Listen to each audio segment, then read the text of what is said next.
Radio Scary. Tilawah Station. Bismillahirrahmanirrahim. Assalamualaikum warahmatullahi wabarakatuh.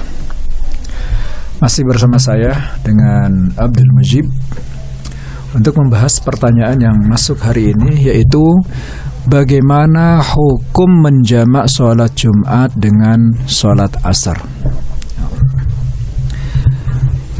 Kaifa hukmu jam'as sholah baina sholatil Jum'ah wa sholatil asar? Tafadhal ya Syekh. Bismillah. Assalamualaikum warahmatullahi wabarakatuh. Waalaikumsalam warahmatullahi wabarakatuh. Bismillahirrahmanirrahim. Alhamdulillahi rabbil alamin. Wassalatu wassalamu ala ashrafil mursalin Sayyidina Muhammadin wa ala alihi wa ashabihi ajma'in. Rabbi shrah li sadri wa yassir li amri wa hlul 'uqdatan min lisani yafqahu qawli. Allahumma sallimni wa sallim minni. Allahumma sallimni wa sallim minni. Allahumma sallimni wa sallim minni. Allahumma amin ya rabbal alamin. Amma ba'du. بداية لابد أن نتفق أنه لا جمعة على المسافر. Yang pertama adalah harus kita sepakati dulu, ya, bahwasanya seorang yang musafir, orang yang melakukan perjalanan, tidak melaksanakan sholat Jumat. فالجمعة ساقطة على المرأة وعلى المسافر وعلى أصحاب الأعذار. Sholat Jumat, kewajiban sholat Jumat ini gugur, ya, bagi orang-orang yang melakukan perjalanan dan wanita dan kemudian orang-orang yang mempunyai uzur. فيجوز للمسافر أن يجمع بين صلاة الظهر وصلاة العصر إذا صلى الجمعة على هيئة الظهر والعصر بدون أن يحضر الخطبة ولا يدخل المسجد ولا يصلي مع الإمام ولا هكذا. فإذا لم يحضر الجمعة مع الإمام يجوز له أن يجمع بين الظهر والعصر. Ya. Boleh bagi seorang musafir untuk melaksanakan sholat zuhur, ya, dengan tidak ada khutbah, ya, dengan tidak ada khutbah. Sebagaimana dia boleh melaksanakan sholat zuhur, maka dia juga boleh menjamak sholat zuhur dengan sholat asar. سواء كان ذلك للرجل أو للمرأة. Hal itu baik bagi kaum wanita maupun kaum laki-laki. ويشترط في هذا الجمع أن يكون هذا السفر سفرا مباحا. Dalam hal ini disyaratkan safarnya adalah safar yang diperbolehkan. فلا يكون سفر إلى معصية. Tidak boleh safar yang dilakukan dalam rangka niat atau tujuan bermaksiat kepada Allah Subhanahu wa taala. وأن يكون هذا السفر من السفر الذي تقصر فيه الصلاة. Safar ini juga adalah safar yang masuk kriteria diperbolehkannya untuk mengqashar salat. وليس السفر القصير. Ya, bukan safar yang pendek, ya. وحدد العلماء السفر الطويل الذي تقصر فيه الصلاة إلى حيث اختلفوا فيه إلى مذاهب كثيرة. Para ulama, ya, memberikan batasan-batasan tentang safar yang diperbolehkan di dalamnya qashar. Ya, mereka berbeda-beda pendapat di dalam memberikan batasan-batasan safar ini. فالمذهب الأول وهو مذهب الحنفية وهو أن أقل مدة للسفر الذي تقصر فيه الصلاة هو 3 أيام بلياليهن. Madzhab Hanafiyah berpendapat bahwasanya salat yang diperbolehkan atau diberikan kepadanya keringan, ya, safar yang diberikan kepadanya keringanan untuk melakukan qashar, ini adalah safar yang dilakukan selama 3 hari 3 malam. وذلك لحديث النبي صلى الله عليه وسلم لا يحل لامرأة تؤمن بالله واليوم الآخر أن تسافر فوق 3 أيام بلياليهن إلا مع ذي محرم. Hal ini didasarkan oleh hadis Rasulullah sallallahu alaihi wasallam la yahillu li imra'atin an tusafira salasata ayyamin bilayalihinna illa wa ma'ahazi muharramin.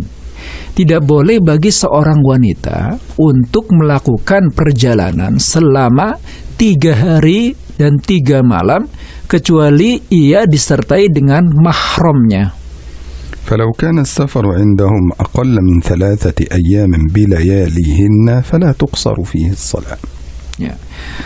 Maka menurut pendapat Imam Hanafi ini, safar yang dilakukan kurang dari 3 hari 3 malam tidak ada keringanan untuk diqasar sholat di dalamnya.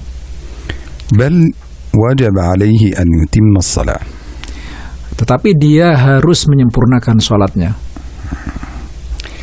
المذهب الثاني وهو مذهب المالكية، وهذا هو المذهب المعمول به عند أغلب الناس أو عند كثير من الناس. Yang kedua adalah pendapat yaitu mazhab Malikiyah, ya. Inilah mazhab yang banyak diikuti oleh mayoritas orang-orang. مع أن كثير من العلماء قالوا أن هذا المذهب لا دليل عليه. Padahal ulama mengatakan bahwasanya mazhab ini, pendapat yang dari mazhab ini tidak didasarkan dengan dalil. ولا فيه ما يؤيده. Dan kemudian tidak ada juga, ya, tidak ada juga yang mendukungnya. وهو أن يكون مسافة السفر 4 برد.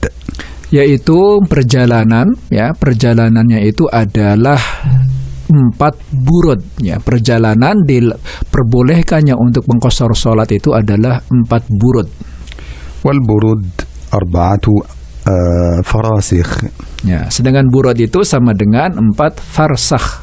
والفراسخ عدد من الأميال يعني كثير. المهم حتى لا ندخل السامع في حسابات كثيرة، يكون البرد بحسابات أهل الحسابات من 80 حتى 88 كيلو على حسب اختلافهم في الأمتار والمقاسات. Ya. Jadi 1 farsakh ini sama dengan sekitar البرد 4 برد. Ya. Farsakh ini 4 burud ini adalah sama dengan 1. سيكون العدد من 80 حتى 88 على حسب اختلاف المقاسات فقط. Ya. Jadi 4 burud ini, ya, jaraknya adalah antara 8 km dan ini sebagainya, ya, disesuaikan dengan kondisi setempat, ya, kira-kira perjalanannya itu memberatkan apa tidak gitu. فمنهم من قال 80 كيلومتر. Ya. Di antara mereka ada yang mengatakan 4 burud ini adalah 80 km. ومنهم من قال 82 ونصف. Ya. Di antara mereka juga ada yang mengatakan bahwasanya 4 burud ini adalah 82,5 kilometer. ومنهم من قال 85. Di antara mereka juga ada yang mengatakan 4 burud ini adalah 85 kilometer. ومنهم من قال 88. Di antara mereka juga ada yang mengatakan bahwasanya 4 burud ini adalah 88 kilometer. وهذا مذهب المالكية. Inilah pendapat mazhab Maliki. أما المذهب الثالث وهو مذهب الإمام الشافعي. وقال الإمام الشافعي أن مسافة القصر في الصلاة هي مسافة السفر يوم وليلة. Kemudian yang pendapat yang ketiga adalah pendapat Imam Syafi'i, ya. Imam Syafi'i berpendapat bahwasanya jarak, ya, yang diperbolehkan qasar di dalamnya adalah 1 hari 1 malam. يوم وليلة لا يجلس فيهن كثيرا. Ya. 1 hari 1 malam, ya, di mana di dalam perjalanan ini dia tidak banyak istirahat gitu. واستدل على ذلك أيضا بحديث قال فيه لا يحل لامرأة تؤمن بالله واليوم الآخر أن تسافر يوما وليلة إلا مع ذي محرم. Kemudian pendapat Imam Syafi'i juga didasarkan oleh hadis Rasulullah sallallahu alaihi wasallam yang bersabda, la yahillu li imra'atin tu'minu billahi wal yawmil akhir an tusafira yawman wa laylatin illa wa ma'ahazi muharramin. Tidak boleh bagi seorang wanita yang beriman kepada Allah dan yaumul akhir untuk melakukan perjalanan kecuali dia disertai dengan mahram. وبالتالي لا يجوز سواء كان للمرأة أن تسافر وحدها أو سواء كان للمرأة أن تسافر مع ذي محرم أو كان الرجل يسافر وحده فلا يجوز لأي واحد منهم أن يقصر الصلاة في أقل من يوم وليلة. Ya. Maka menurut pendapat Imam Syafi'i ini seorang wanita ya yang melakukan perjalanan ya kurang dari 1 hari 1 malam ini dia tidak boleh mengqasar salat ya, baik dia disertai dengan mahram maupun tidak. المذهب الرابع وهو مذهب الإمام أحمد بن حنبل. Pendapat yang keempat adalah pendapat Imam Ahmad bin Hanbal. وقد ذهب الإمام أحمد بن حنبل في هذه المسألة إلى أن أقل مسافة للقصر هي أن تكون يوم كامل. Imam Ahmad bin Hanbal mengatakan bahwasanya jarak ya atau masa jarak dan masa waktu paling sedikit diperbolehkannya untuk mengqasarkan salat adalah 1 hari ya, 1 hari sepenuhnya. فيكون سفرها مثلا يبدأ من صلاة الصبح حتى المغرب. Misalkan hal ini ketika dia melakukan perjalanan ya, keluar dari rumah ya setelah sholat subuh, maka perjalanannya itu harus sampai ke tempat tujuan ya sampai sholat maghrib. لو نظرنا إلى الفروق بين المذاهب سنجد أن الحنفية 3 أيام بلياليهن، سنجد أن الشافعية يوم وليلة، سنجد أن المالكية 4 برد أي مسافة 80 إلى 88 كيلو، سنجد أن الإمام أحمد مسافة يوم كامل. Maka kalau kita lihat pendapat-pendapat perbedaan pendapat di antara 4 mazhab ini, yaitu yang pertama adalah pendapat Imam Hanafi, pendapat mazhab Hanafiyah yang mengatakan bahwasanya muddah safar ya, masa perjalanan, masa safar, minimal masa safar diperbolehkan di dalam yang melakukan qasar adalah menurut Imam Hanafi ini 3 hari 3 malam. Kemudian menurut pendapat Imam Malik ini adalah 4 burud ya, 4 burud itu sekitar 80 km atau 82, 85 atau 88. Sebenarnya menurut pendapat mazhab Syafi'i ya, masa diperbolehkannya ini adalah 1 hari 1 malam. Sedangkan Imam Ahmad bin Hanbal mengatakan 1 hari sepenuhnya.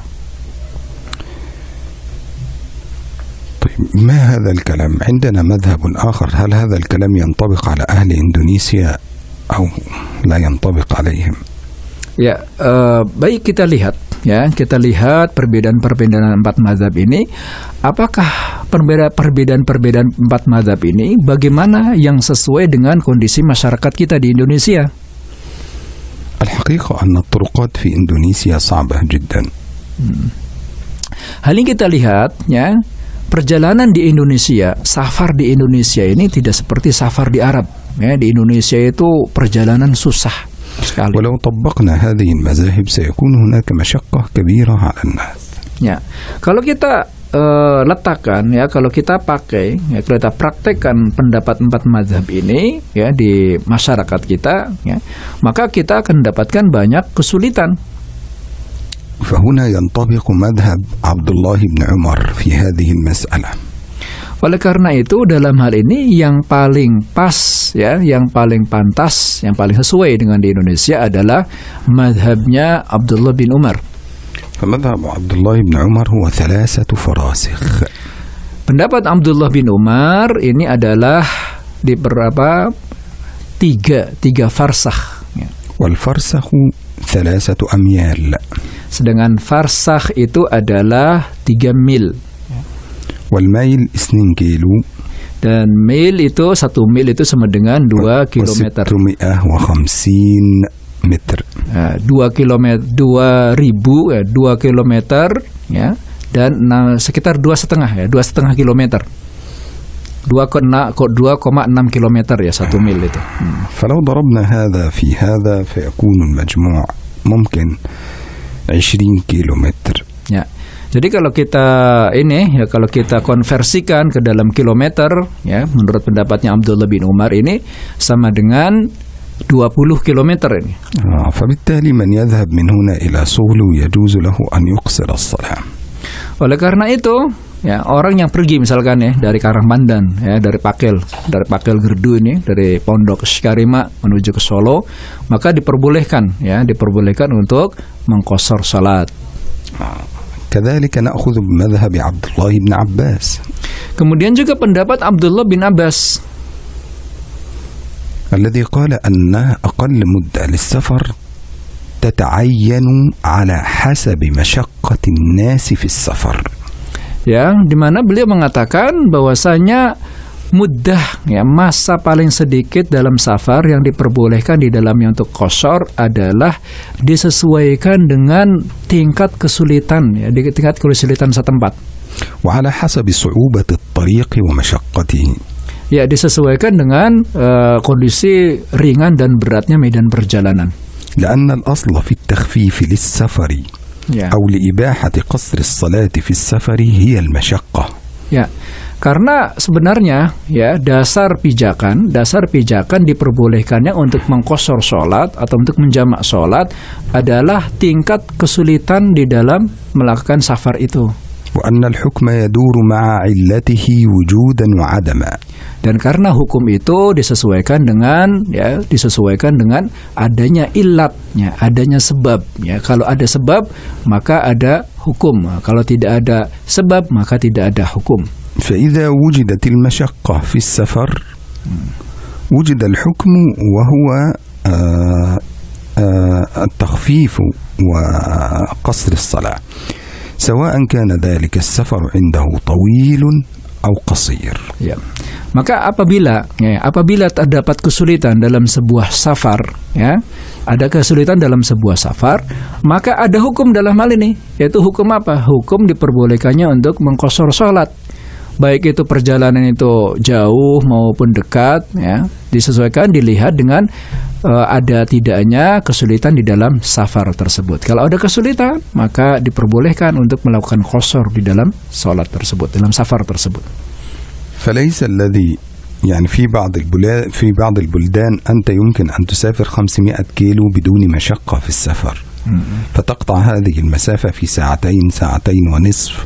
هذا لا يكون فيه مشقة عليك في السفر.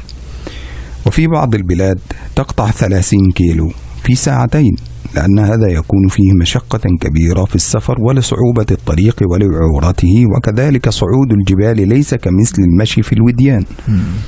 Ya, jadi kondisi tempat itu, kondisi daerah kan berbeda-beda. Ada dalam satu daerah orang melakukan perjalanan 500 kilo, ya, tapi perjalanannya mulus, ya, mulus jalan tol sepenuhnya ini kan. 500 kilo ditempuh dalam 2 jam. Ya, jadi 500 kilo dia melakukan perjalanan yang sangat jauh, tetapi tidak ada masyaqqah, tidak ada kesulitan di dalam hal ini, medannya ringan dan kemudian kendaraannya pun bagus.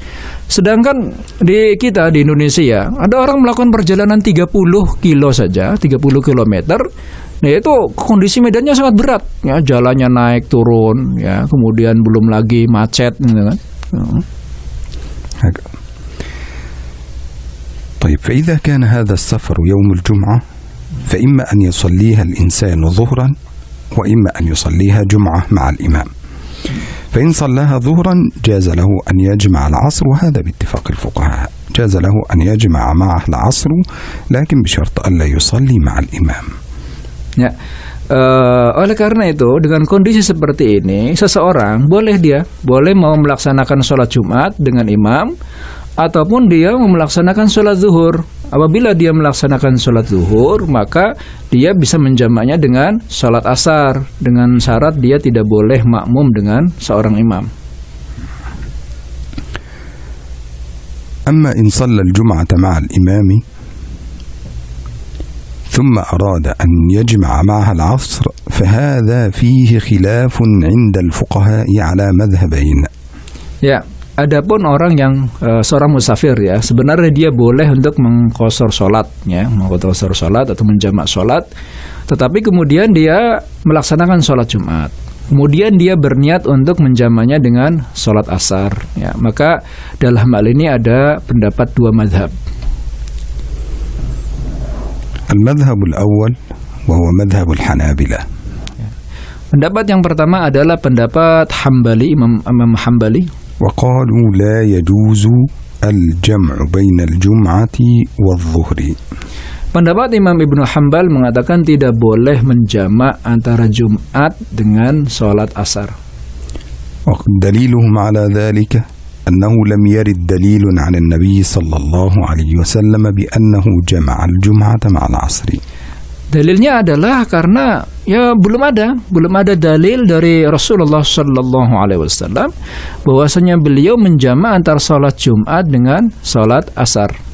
والحقيقة أنهم استدلوا بناء على قاعدة تقول الأصل في العبادات المنع. Ya. Sebenarnya pendapat Imam Ibnu Hanbal ini didasarkan oleh satu kaidah yang mengatakan al-aslu fil ibadah al-man'u, ya. Sebenarnya ibadah ini, hukum asal, hukum pokok ibadah ini adalah sebenarnya tidak boleh, haram, ibadah itu tidak boleh, haram gitu. إلا بدليل فإن وجد هذا الدليل خلاص إن وجد دليل يدل على أن النبي فعل هذا أو أصحابه فعل هذا وأي واحد فعل هذا خرجت من المنع إلى الإباحة والجواز. Ya, kecuali ada dalil, ya. Kecuali ada dalil, kalau ternyata ada dalil yang memperbolehkannya ibadah tersebut, ya, baik dari Rasulullah sallallahu alaihi wasallam maupun dari Al-Qur'an, maka larangan ibadah ini yang menjadi gugur. Ya. كذلك أيضا استدلوا بالقاعدة التي تقول لا قياس في العبادات. Kemudian juga, ya, didasarkan oleh dalil, oleh kaidah yang mengatakan la qiyasa fil ibadah. Tidak ada kias di dalam ibadah, atau ibadah itu tidak dilaksanakan dengan berdasarkan kias. فلا يجوز أن نقيس الجمعة على الظهر لأن الجمعة عبادة مستقلة والظهر عبادة مستقلة. Maka tidak boleh, ya, disamakan atau dikiaskan, ya, diukur, disamakan antara sholat zuhur dengan sholat Jumat. Karena sholat zuhur ini adalah sebuah jenis ibadat dan sholat Jumat juga ini adalah satu jenis ibadat, ya. Jadi masing-masing beda, tidak bisa disamakan. كذلك في قصة الأعرابي الذي جاء إلى النبي صلى الله عليه وسلم وطلب منه أن يدعو من أجل نزول المطر أو الغيث. Ya, demikian juga didasarkan oleh seorang Arab yang datang kepada Rasulullah Sallallahu Alaihi Wasallam dan meminta beliau untuk berdoa, ya, agar diturunkan hujan. فنزل المطر حتى الجمعة التي تليها. Ya, kemudian turunlah hujan, ya, sehingga Jumat, ya, sehingga datang hari Jumat yang berikutnya. فلم يجمع النبي صلى الله عليه وسلم بين الجمعة والعصر في هذا اليوم مع المشقة والطين مع أن المطر كان شديد جدا. Ketika turun hujan ini, Rasulullah Sallallahu Alaihi Wasallam tidak menjamak antara sholat Jumat dengan sholat asar, padahal hujannya sangat deras sekali ini, ya, hujannya sangat deras sekali dan sangat repot, ya, sangat sulit untuk mendatangi sholat Jumat ini dengan kondisi seperti itu. Tetapi Rasulullah Sallallahu Alaihi Wasallam tidak menjamak antara sholat Jumat dengan sholat asar. أما المذهب الثاني وهو مذهب الجمهور والجمهور في هذه المسألة هم المالكية والشافعية والحنفية. Kemudian yang pendapat yang kedua adalah pendapat jumhur. Yang pendapat jumhur dalam hal ini adalah Imam Malik, Syafi'i dan Hanafi. فقالوا بجواز الجمع بين صلاة الجمعة والعصر. Jumhur mengatakan boleh menjamak antara sholat Jumat dengan sholat asar. لكن عند الشافعية يجوز جمع الجمعة مع العصر جمع تقديم فقط ولا يجوز جمع تأخير لأن الجمعة عندهم لا تؤخر عن وقتها. Ya, menurut pendapat Imam Syafi'i, ya, diperbolehkan dijamak, tetapi, ya, yang diperbolehkan adalah jamak takdim, ya, bukan jamak takhir, ya. Karena beliau berpendapat bahwasanya sholat Jumat ini tidak boleh ditakhirkan, harus dikerjakan sesuai dengan waktunya. أما المالكية فقالوا بجواز الجمع بين الصلاتين سواء جمع تقديم أو جمع تأخير. Adapun Imam Hanafi berpendapat boleh dijamak salat Jumat dan salat Asar ini baik itu jamak takdim maupun jamak takhir. لأن وقت الجمعة عندهم من ارتفاع الشمس قدر رمح، أي أنه بعد الزوال، يعني من ارتفاع الشمس بعد الزوال حتى قبل المغرب. Ya, karena menurut pendapat beliau, ya, Imam Hanafi ini waktu Jumat, pendapat Imam Hanafiyah ini, Malikiyah, pendapat Imam Malikiyah, ya, berpendapat bahwasanya waktunya sholat Jumat itu adalah ketika setelah zawal, ya, setelah zawal sampai menjelang maghrib, ya, maka boleh ditakhirkan dalam ini sholat Jumat sampai ke waktu asar. واستدلوا على ذلك أن الله سبحانه وتعالى خفف عن المسافر في السفر الصلاة. Ya. Kemudian Imam Maliki juga, ya, ulama Malikiyah berpendapat bahwasanya Rasulullah Sallallahu Alaihi Wasallam pernah meringankan seorang musafir dari mengerjakan salat. كذلك بقياس الجمعة على الظهر. Ya, demikian juga, yaitu dengan mengkiaskan antara salat Jumat dengan salat zuhur. وكذلك أن النبي صلى الله عليه وسلم لم ينهى عن الجمع بين صلاة الجمعة وبين صلاة العصر. Demikian juga karena Rasulullah Sallallahu Alaihi Wasallam belum pernah melarang untuk menjamak salat Jumat dengan salat asar. والحقيقة أن المذهب الأقوى في هذه المسألة أنه يجوز الجمع بين صلاة الجمعة والعصر، فإن أخذت بمذهب الشافعية في هذه المسألة فتجمع جمع تقديم، أي تصلي الجمعة مع الإمام ثم تقوم فتصلي ركعتين لصلاة العصر. وإن أخذت بمذهب المالكية فيجوز لك أن تؤخر الجمعة فتصليها مع العصر، فتصلي الجمعة مع العصر، وهذا على مذهب المالكية. هذا هو الرأي الأقوى في هذه المسألة عند جمهور الفقهاء، لأن قصة الأعرابي كما قالوا أنها ليست دليلا على أن النبي جمع أو لم يجمع، وهذا لا يعطينا دليل على هذا. Pendapat yang paling kuat dalam hal ini adalah pendapat jumhur, ya, yaitu pendapat Imam Syafi'i dan pendapat Imam Malik. Kalau kita mengambil pendapat Imam Syafi'i, kalau kita mengambil pendapat Imam Syafi'i, maka kita boleh menjamak sholat asar dengan sholat Jumat, ya, dengan syarat jamaknya adalah jamak takdim, ya. Jadi sholat asar dimajukan ke waktu zuhur. Setelah mengerjakan sholat Jumat, kita langsung mengerjakan sholat asar, dan tidak boleh ditakhirkan. Tidak boleh ditakhirkan, tidak boleh ditunda. Kalau kita mengambil pendapat Imam Malik, maka kita boleh menjamak sholat Jumat dengan sholat asar, kemudian sholat asar menjamak jamak takhir, ya, dengan menjamak jamak takhir dalam hal ini, yaitu sholat Jumatnya kita kerjakan setelah waktu asar. كذلك فإن قياسهم على الظهر هذا قياس في باب الرخص، والقياس هذا في باب الرخص معمول به عند الأصوليين وهو جائز، وبالتالي يكون قد ردوا على مذهب الحنابلة في الأدلة التي استدلوا بها، ولكن الحنابلة لم يردوا عليهم في أدلتهم، فتكون أدلة الجمهور أقوى في هذا المذهب، والله سبحانه وتعالى أعلى وأعلم. Ya. Kemudian tentang mengkiaskan sholat zuhur dengan sholat Jumat, ya. Kias dalam hal ini adalah kias rukhsah, ya. Jadi kias untuk mengambil keringanan, ya. Dan kemudian Imam Hambal juga, ya, tidak menolak kias rukhsah ini. Maka oleh karena itu diperbolehkan untuk menjamak sholat Jumat dengan sholat asar dengan pertimbangan tersebut, yaitu pertimbangan karena kias mengkiaskan sholat zuhur dengan sholat Jumat. Ya, demikianlah para pendengar semuanya, ya, dari pendapat Imam Mazhab tersebut, ya. Dari sekian pendapat Imam Mazhab tersebut, yang paling sesuai bagi kita adalah pendapat jumhurul ulama, yaitu Imam Syafi'i dan Imam Maliki, ya. Imam Syafi'i mengatakan boleh untuk menjamak sholat Jumat dengan sholat asar, yaitu dengan syarat yaitu jamak takdim. Sedangkan Imam Malik mengatakan boleh menjamak sholat zuhur dengan sholat Jumat dengan sholat asar, baik itu jamak takdim maupun jamak takhir. Ya, demikian, semoga bermanfaat. Ya.